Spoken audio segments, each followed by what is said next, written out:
All right, let's flip some clothes. Welcome to my newly started series of upcycling clothes that I have found at the Goodwill. These kinds of fuzzy blankets are great if you want to make a robe. It's great to repurpose these for that. Really what's so great about sheets is that if you can find one for super cheap, you can use it as scrap material for like mock-ups and stuff. Even things with this kind of a finished edge is really nice. It can be really pretty for making a dress. I think I'm gonna get it $5. One honorable mention for the fabric patterns. You can get them for super cheap. Sometimes you can get 2 for $1 at the Goodwill. And there are some super cute patterns too. And here we are in the curtain aisle. You can find some pretty decent scores down here. You can make a pretty decent dress out of here like this one. I thought this one was so cute with the red ruffles, and I should have grabbed the other two and put them in my cart. Put them in your cart, Megan. And this dress was so cute. I love the ditzy floral pattern. It's just so cute. And then I also like the pattern on this dress. I just think it's really interesting. And this dress literally had my name on it, even though it's not spelled right, but I saw it as a sign. So I threw it in, and it was cheap too. And this dress was just really cute. I don't really know if I'm going to do anything to it, but I thought it was cute. So I also just threw it in. And this dress was giving interesting. It's a unique dress. I'm not sure what I'm going to do, but in it goes. I have my haul and all of my things. Stuff I don't really need, but I'm going to get it anyway. Look what I found. Freaking mannequin. It looks like it's a pink tag. I'm probably half off, but you know what? Whatever. I'm happy with my choices. I'm going to turn this curtain into a skirt, but just to say, check your fabric because there's a stain on this one. I didn't see that beforehand. I'm back from the Goodwill. Let's look at my haul. First thing, I found this really great jersey knit striped fabric. It's got a lot of potential. I'm not sure what I would use it for. Sewing with stripes is really hard, by the way. You're almost better off sewing it like off kilter or something. Ooh, that would be kind of cute. Some kind of a sweater dress, something. Because it's hard to get them to match up the stripes when you're not a pro. So, a little advice. I got this curtain. And the sad story with this is that I only bought one. And I actually, when I went back to go get the other couple of panels, somebody already snagged them and put them in their cart. It has this cool ruffle, like this cool ruffle. And I thought that it would be a cute skirt, maybe? I don't know. I definitely don't have enough for it to go all the way around in the back, I don't think. It would be a tight stretch. It would be a tight stretch. But I just thought it was kind of cute, you know? I don't know, and just double layer it, maybe, and then just have this be in the front, and then have the rest of that be in the back. And then I have some liner. I have a lot of liner that I could use. I have like some nude and some white. Red liner would be more ideal, but I don't have anything for that. So this was also a pink tag, $7.99. So like $4, not bad. And then this is a dress I am going to upcycle. Blue tag is $6. But what I want to do is honestly just cinch in the waist. I've never done like an elastic waistband before, and that's all I want to do with this. So I just want to cinch in the waist with this. But I love the color. I love green, and it's definitely from Walmart, which is my kind of style. If you like upcycling content, please hit that subscribe button. I love this dress as well. It's a little bit baggy. It was a little big on the sides.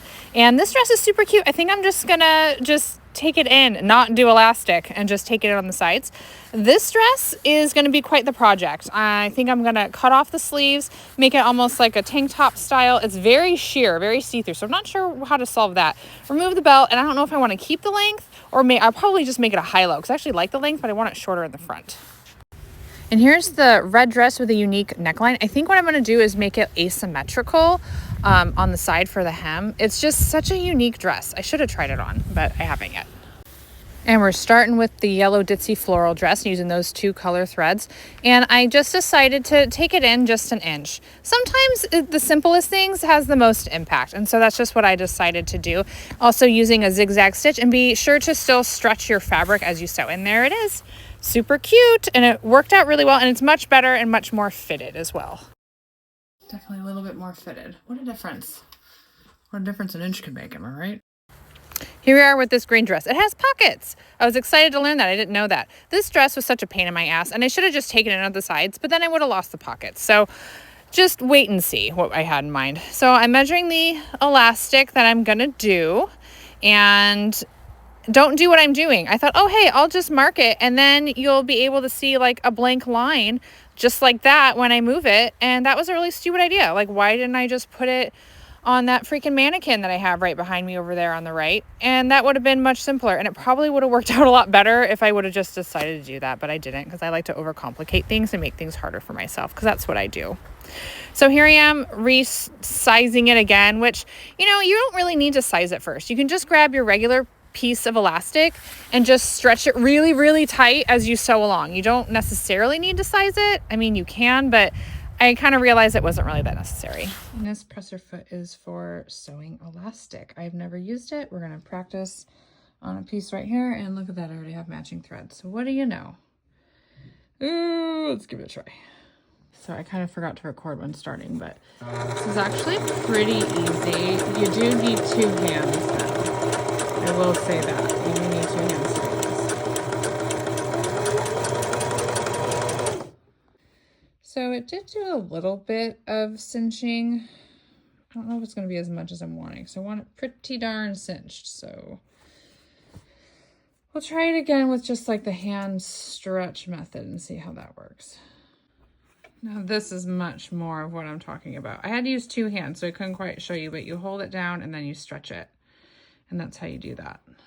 Well, it's time to make the biggest mistake of my life. So you're gonna remove that part, whatever that thing is called, move that, get that out of the way, and then pull and stretch as you sew along like the middle or the waist of the dress. And another mistake I did was I didn't keep an even tension. I should have just pulled it as far as I could, like as tight as I could, and it would have turned out probably a lot better, is another thing. So that's my other advice. And I'm like trying to match it up to that little blank space, which was a terrible idea. Don't do that. Don't do what I did. Make better choices.